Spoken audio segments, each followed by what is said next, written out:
पक्ष तो अपने परिवार में उलझा हुआ है कि किसको परिवार में रखना है, किसको परिवार में नहीं रखना है। आज क्या कार्यक्रम था? देखिए, जैसा कि आप सभी को पता है, आगामी 30 तारीख को हमारे देश के यशस्वी प्रधानमंत्री श्रीमान नरेंद्र मोदी जी का आगमन शाहाबाद की धरती पर विक्रमगंज में होने जा रहा है। इस नाते हर एक भाजपा कार्यकर्ता, चाहे वो छोटा हो या बड़ा हो, अपने स्तर पर इस कार्यक्रम को सफल बनाने में जुटा हुआ है। इसी के तहत हम सभी अपनी जिम्मेदारियों को समझते हुए उस कार्यक्रम में शाहपुर विधानसभा क्षेत्र से यहाँ की जनता की ज़्यादा से ज़्यादा भागीदारी हो, उसकी तैयारी को लेकर हम लोगों ने बैठक रखा था। धर्मांगनपुर गांव में कार्यकर्ताओं के साथ संवाद कार्यक्रम रखा गया था, जिसमें जो हमारा आमंत्रण पत्र छपा हुआ है उसको हम सभी लोगों के बीच में, आम जनता के बीच में हम लोगों ने वितरण किया और साथ ही लोगों से आग्रह किया कि वो भी अपने जो सगे संबंधी उनसे आग्रह करें कि उस कार्यक्रम में हम सभी ज़्यादा से ज़्यादा संख्या में पहुँचे और उस कार्यक्रम को ऐतिहासिक और सफल बनाएं। क्या वहाँ पे जो प्रधानमंत्री आने वाले हैं, क्या चुनावी प्रक्रिया में चुनावी देखिए, रैली जो होगी या फिर ऐसे ही? नहीं, ये कोई चुनावी रैली नहीं है। नरेंद्र मोदी को पूरा देश उनके काम के लिए जानता है, उनके विकास कार्यों को लेकर जानता है। ऐसे ही अनेक विकास कार्यों का उद्घाटन और शिलान्यास करने के लिए वो बिहार आ रहे हैं। 2 दिवसीय बिहार दौरा है, एक दिन पटना में रहेंगे और एक दिन विक्रमगंज में उनकी सभा है और अनेक विकास की जो सौगातें हैं वो बिहार को देने वाले हैं। आपको पता होगा, पटना सासाराम जो ग्रीनफील्ड एक जो प्रोजेक्ट है उसको एक एनटीपीसी से रिलेटेड ऐसे अनेक विकास कार्यों को का शिलान्यास वो करेंगे। जो पटना एयरपोर्ट बना है उसका उद्घाटन है, जो बिहटा का जो एयरपोर्ट है उसका शिलान्यास है। ऐसे तमाम जो विकास कार्य हैं और नरेंद्र मोदी वो नेता हैं जो 24/7 गुने 365 हमेशा देश के विकास के लिए, क्षेत्र की जनता के विकास के लिए कार्य करते हैं। और इस बार इनका आगमन बिहार में और भी खास हो जाता है क्योंकि ऑपरेशन सिंदूर की सफलता के तुरंत बाद वो किसी बड़ी सभा को संबोधित करने के लिए बिहार में आ रहे हैं। हम सभी के लिए गौरव की बात है कि नरेंद्र मोदी हमारे देश के प्रधानमंत्री हैं और ऐसे यशस्वी प्रधानमंत्री का आगमन बिहार में हो रहा है। हम सभी क्षेत्रवासियों के लिए ये गौरव का क्षण है कि हम उनकी सभा में सम्मिलित हो और उस कार्यक्रम को जितना भव्य से भव्य रूप दिया जा सके उसमें अपना सहयोग दें। 2 दिवसीय दौरे पर आ रहे हैं। पटना में रोड शो करने वाले विपक्ष जो है उसको चुनाव से जोड़ के देखा। देखिए, विपक्ष को कोई कार्य नहीं है, उसको बयानबाजी के अलावा कुछ मुद्दा है नहीं। विपक्ष तो अपने परिवार में उलझा हुआ है कि किसको परिवार में रखना है, किसको परिवार में नहीं रखना है। मैं किसी के व्यक्तिगत मामलों में जाना नहीं चाहता हूं, लेकिन उस परिवार में अभी क्या चल रहा है ये किसी से छुपा हुआ नहीं है।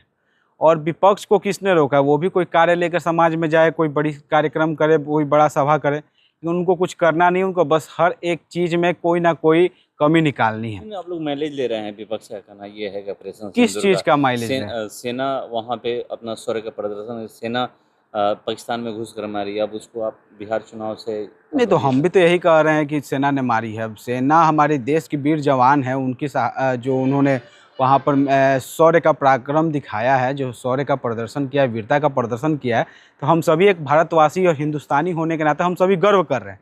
अगर अपने सेना पर गर्व करना, माइलेज लेना है तो ठीक है, सभी को हक है ऐसा माइलेज लेने का। हम तो चाहेंगे कि सभी लोग माइलेज लें, लेकिन यहाँ ही जो कार्यक्रम हुआ था, जो घटना, जो ऑपरेशन सिंदूर जिसके बाद ये शुरू किया गया था, उसी हमला, जो आतंकवादी हमला हुआ था, वहीं पर यहाँ के जो सांसद थे, माननीय स्थानीय सांसद, उन्होंने किस तरह का बयान दिया था वो किसी से छुपा हुआ नहीं है। अभी कुछ दिन पहले आपको पता होगा, बिहियां में एक पाकिस्तानी समर्थक, जो एक लड़का जो पोस्ट करता है, किसी एक धर्म से आता है, वो भी मुझे बताने की ज़रूरत नहीं है, ऐसे लोगों को गिरफ्तार किया गया था। ऐसे लोगों पर विपक्ष तो कोई टीका टिप्पणी नहीं करता, क्यों इस तरह का बयान दे रहे हैं। लेकिन हम अपनी सेना को, हमारे इस वीर जवानों की अगर वीरता पर गर्व कर रहे हैं, उनके साथ खुशियाँ मना रहे हैं, उनका मनोबल बढ़ा रहे हैं, इसमें उनको माइलेज लेता हुआ दिख रहा है, तो उनको किसने रोका है माइलेज लेने से? हमने आरजेडी को मना किया है क्या कि वो तिरंगा यात्रा ना निकाले? कांग्रेस को मना किया है कि तिरंगा यात्रा नहीं निकाले? अब ऐसी स्थिति हो गई है कि अगर कार्यकर्ता तिरंगा लेकर भी रोड पर निकलता है, ये सब उसको भाजपाई बोल देते हैं। तो हम सभी के लिए गौरव का बात है। ठीक है भाई, भाजपा का झंडा नहीं, हम तिरंगा लेकर ही चलते हैं और आप हमको भाजपाई मानते हैं तो कोई इसमें हमको आपत्ति नहीं है, हमारे लिए गौरव का बात है और हर एक देशवासियों के लिए गौरव का बात है। और जहाँ तक विपक्ष की बात है, तो विपक्ष को ज़्यादा हम लोग सीरियसली नहीं लेते हैं, क्योंकि वो लोग कार्य करने में कोई इंटरेस्ट नहीं है। बस जितने भी तरह की बकवास बातें हो सकती हैं खोज कर उसको लाना, उसको प्रोपेगेंडा चलाना, समाज में जहर घोलना, इस तरह का प्रयास विपक्ष निरंतर करता रहा है। 12 साल बाद तेज प्रताप यादव का प्रेम प्रसंग सामने है, क्या कहेंगे? नहीं, इस पर हम कुछ नहीं बोलेंगे, ये उनका व्यक्तिगत और पार्टी से बाहर निकाल दिया निजी गया है। पार्टी ने शायद परिवार से बाहर निकाला गया है। परिवार से भी और पार्टी पार्टी और से हाँ, दोनों। जो भी हो, अब क्या उसमें अंदरूनी खींचतान है उसको हम लोग जानते नहीं। तो हम आप ही लोग के सांसद कर रहे हैं संजय जायसवाल की, ये बहुत पहले से पता था राज्य सुप्रीमो लालू प्रसाद यादव को कि वो क्या कर रहे हैं, कैसे कर रहे हैं? नहीं, ठीक है, ये तो बात अगर मान लीजिए 12 साल पुराना मामला है तो जाहिर सी बात है उनके परिवार को पता होगा। 12 साल के बाद ही ना, 12 साल पहले तो उनकी शादी हुई नहीं थी। उनकी शादी तो शायद 18-19 में हुई थी। आज से 6 साल पहले की वो बात है। और जो उनका जो वो अपने जो तथाकथित जो पोस्ट था उसमें 12 साल उन्होंने जिक्र किया, तो जाहिर सी बात है कि उनका परिवार का कोई ना कोई सदस्य तो जानता ही होगा। खैर, ये उनका निजी मामला है, लेकिन किसी भी व्यक्ति को अपनी मर्यादाओं में रहना चाहिए। किसी को अपनी मर्यादा को लांघने का अधिकार नहीं है। और मैं इस पे ज़्यादा टिप्पणी नहीं करूँगा। इस बात में वो जो उनका पारिवारिक मामला है वो लोग निर्णय लें, लेकिन किसी महिला का जीवन के साथ खिलवाड़ करने का अधिकार किसी को नहीं है। एक महिला संवाद कार्यक्रम में मुख्यमंत्री जब निकलने वाले थे उसी समय एक बयान था राज्य सुप्रीमो लालू प्रसाद यादव का कि आंख सेकने निकल रहे हैं। ये राजद की मानसिकता को दर्शाता है। राजद के कार्यकाल में यही बिहार था। मतलब महिलाओं को लेकर हम बता रहे हैं, जो यही बिहार है और राजद का कार्यकाल था जब महिलाएं शाम के 6 बजे के बाद बाहर नहीं निकल पाती थी। ये वही बिहार था। लेकिन आज के डेट में रात के 12 बजे तक महिलाएं अपने आप को सुरक्षित महसूस करती हैं। बिहार सरकार, हमारी एनडीए की सरकार, आने वाले समय में बिहार में आईटी पार्क डेवलप करने वाली है, जिसमें रात दिन लोग काम करेंगे। उसमें महिलाएं भी रहेंगे, पुरुष भी रहेंगे। इस तरह का समाज का नेतृत्व तो भाजपा करता रहा है।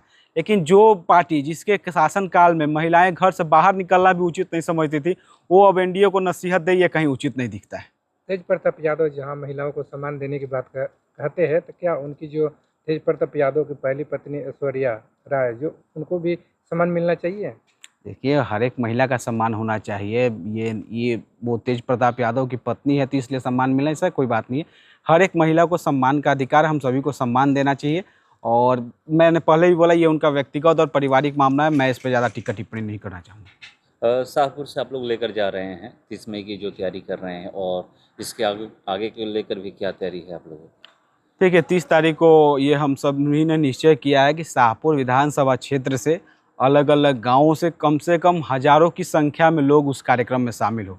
इसको लेकर तैयारी चल रही है। अभी मैं धर्मागतपुर गांव में जो सभा थी और जो बैठक थी उसको तो किया ही, उसके बाद से भी कई एक गाँव में जाकर लोगों से संपर्क किया, लोगों से इस कार्यक्रम में शामिल होने का निमंत्रण दिया, जिसमें दलन छपरा, इंग्लिशपुर, रामदतही, महुआर समेत ऐसे कई गांव थे। और आने वाले 3-4 दिनों में जो दिन शेष रह गए उसमें भी हर एक गांव में जाकर लोगों से संपर्क करके हमारा पूरा प्रयास है कि शाहपुर विधानसभा क्षेत्र से हज़ारों की संख्या में लोग उस दिन उस कार्यक्रम में शामिल हों। 2025 के होने वाले चुनाव को लेकर भी चर्चा हुआ कुछ?